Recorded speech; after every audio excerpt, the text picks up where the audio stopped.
Hello. तर आज आपण बनवणार आहे पालक पुरी. तर त्याच्यासाठी सगळ्यात अगोदर पालकला चांगलं चिरून मस्त धुवून घ्यायचं आहे 3-4 पाण्याने. पालक धुवून झाला की एक मीडियम साईजचा कांदा घ्यायचा आहे, त्यालासुद्धा चिरून घ्यायचं आहे. त्याच्यानंतर कढईमध्ये पाणी ठेवायचं आहे आणि त्याच्यामध्ये धुतलेला पालक टाकायचा आहे आणि कांदासुद्धा टाकून द्यायचा आहे आणि थोडंसं मीठ टाकून त्याला शिजवून घ्यायचं आहे. पालक आपला शिजला की त्याला गार करायला एक ताटामध्ये काढून ठेवायचं आहे. आपला पालक गार झाला की त्याला मिक्सरच्या भांड्यामध्ये टाकायचं आहे आणि 4-5 लसूणच्या पाकळ्या आणि 2 मिरच्या घ्यायच्या. इकडे मिरची थोडी तिखट होती, तुम्हाला पाहिजे तसं तुम्ही ॲडजस्ट करू शकतात. आणि त्याच्यानंतर त्याला मिक्सरमधनं फिरवून घ्यायचं आहे. हे बारीक करताना आपल्याला त्याच्यामध्ये अजिबात पाणीचा उपयोग करायचा नाही आहे.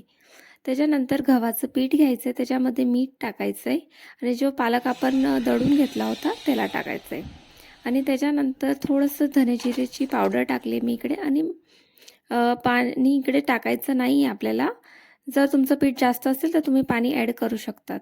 पण इकडे माझं पीठ जेवढं पालक होतं तेवढंच मी घेतलं आहे, म्हणून त्याच्यातच मी मळून घेतलं आहे. हे बघा आपलं पीठ मळून झालेलं आहे आणि त्याला थोडंसं मुरत ठेवायचं आहे. तोपर्यंत आपण चटणी बनवून घेऊ. 2 चमचे दही घ्यायचे,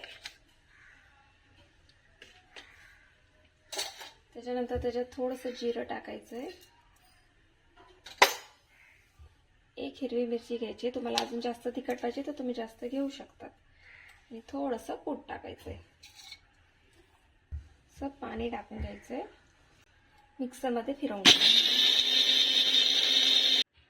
चवीनुसार मीठ टाकून घ्यायचं आहे. आता कढईमध्ये तेल गरम करायला ठेवायचं आहे आणि 4-5 पुऱ्या लाटून घ्यायच्या. हे बघा मी 4-5 पुऱ्या लाटून घेतल्या. त्याच्यानंतर त्याला आपण तळून घेऊ आणि त्याच्यानंतर मस्त चटणीसोबत त्याला सर्व करू.